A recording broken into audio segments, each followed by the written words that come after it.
حدیث بات ہے جس نے تعویذ لٹکایا اس نے شرک کیا. کلیئر حدیث, جس نے تعویذ لٹکایا اس نے شرک کیا. آپ کو تعویذ کے دیتے قرآن اور کی آیات اور آپ کو دیتے کہ اس کو کھولنا نہیں ہے, اگر کھولا تو یہ الٹا اثر کر جائے گا آپ پہ. اور اکثر لوگوں نے ہمیں کہا ہے یہ ہم نے تعویذ ہمارے گھر میں 10 سال سے ہے یا ہم نے 10 سال سے پہنا ہوا ہے. آپ لوگوں کی ویڈیو دیکھی تو ہم نے کھولا اور اس میں جو ہے نا یقین جانے فرعون, قارون, حامان, شیطان کا نام لکھا ہوتا ہے, اور اس میں اندر جو ہے نا ڈبے بنے ہوئے تعداد لکھا ہوا ہے, اوپر بسم اللہ لکھا ہوا ہے, نیچے قرآن بھی لکھا ہوا ہے, لیکن اندر جو ہے نا جنات کے نام لکھے ہوئے ہیں اور جادو لکھا ہوا ہے.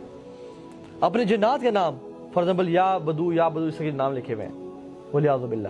اس طرح کی مختلف چیزیں جو ہے نا وہ انسان نے لکھی ہوتی ہیں. تو جو شخص تعویذ دے وہ بندہ ٹھیک نہیں ہے, اور جو شخص یہ کہے اس پہ تو کھولنا نہیں ہے پھر تو سمجھنے بالکل ہی کیا گزرا ہے.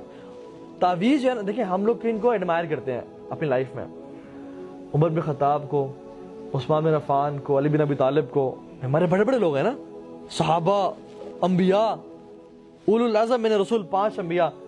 ان کے ہیروز کون ہیں؟ شیاطین کے. قارون ان کا ہیرو ہے, حامان, فرعون, شداد, ابلیس یہ ان کے ہیروز ہیں, سپر ہیروز.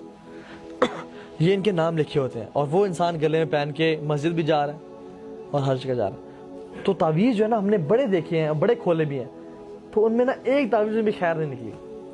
اور جن میں نیومرولوجی جو نمبرز لکھے ہوتے ہیں یہ جادو ہے. نیومرولوجی کا جو علم ہے نا یہ جادو ہے, اور اس سے لوگوں پہ جادو کیسٹ کیا جاتا ہے. نیومرولوجی کا جو علم ہے نا اس کو کوڈنگ کرنا آسان ہے, اس کو ڈی کوڈنگ کرنا امپاسبل ہے. آپ دیکھیں گے تعویذ اس میں لکھا ہوا ہے, ڈبے بنے ہوئے ہیں, لکھا ہوا ہے 7 8 9 3, اور ایک ڈبے میں لکھا ہے 3 4 9, ایک میں لکھا ہوا ہے کیا کیا. آپ کو نہیں پتا کہ اس نے 3 اور 9 کا کمبینیشن بنایا, 4 کو الگ رکھا ہے, یا 9 اور 4 کا کمبینیشن بنایا, 3 کو الگ رکھا ہے. اس میں کیا مطلب ہے اس چیز کا؟ ڈی کوڈنگ کرنا امپاسبل ہے. اس لیے اکثر جو یہ جادوگر ہیں یہ نیومرولوجی کا علم لکھ رہے ہوتے ہیں کہ انسان کو پتہ ہی نہ چلے کہ میں کیا لکھ رہا ہوں. What is the point of making ڈبے اسکوئرز, اور اس میں جو ہے نا اس میں پیرامڈز بن رہے ہیں, اور اس میں جو ہے نا وہ ہیگزاگونز بن رہے ہیں, اور اس میں نمبرز لکھ رہے ہیں, کیا ہے اس میں؟ تو یہ بالکل بھی ٹھیک طریقہ نہیں ہے. کوئی دیکھیں شہد میں شفا ہے نا, کسی شخص کو آپ نے دیکھا شہد کو گلے میں لٹکا کے پھر رہا ہے, آپ بھائی یہ کیا کر رہے ہو؟ بھائی شہد میں شفا ہے, میں لٹکا کے پھر رہا ہوں. زمزم میں شفا ہے نا, کسی عمرے سے آیا اور گلے میں بڑے دھاگے سے زمزم کی بوتل لگا کے پھر رہا ہے, گیلن جو لے کے پھر رہا ہے. جگر بھائی تو یس چل رہا ہے آج کل. تو ایسے نہیں ہوتا. آپ کہیں گے بھائی اللہ کے بندے شہد کو پینے میں شفا ہے, زمزم کو پینے میں شفا ہے, کلونجی کو کھانے میں شفا ہے, ٹھیک ہے, اجوا کھجور کو جس میں 7 دانے کھا لے اس کو اس دن شہر اور زہریلے جانور سے پناہ مل جاتی ہے, کھانے میں شفا ہے. قرآن کو بھی پڑھنے میں شفا ہے, اس پہ عمل کرنے میں شفا ہے, اس کو لٹکا کے پھرنے میں شفا نہیں ہے.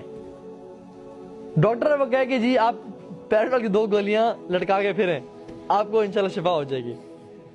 آپ ڈاکٹر کے جوتے نہیں ماریں گے, لیکن ہم سب تعویذ لٹکا کے پھرے ہوتے ہیں کہ جو ہے نا اس سے کچھ نہ کچھ ہو جائے گا. عجیب شیطان نے کتنا گمراہ کیا ہوا ہے.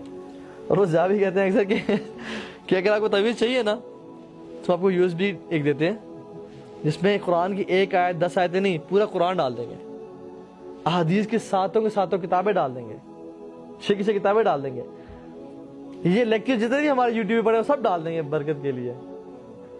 یہ پہن کے پھریں کہ تم تو 2-3 آیتیں لے کے پھر رہے ہو بھائی, ٹیکنالوجی کا دور ہے.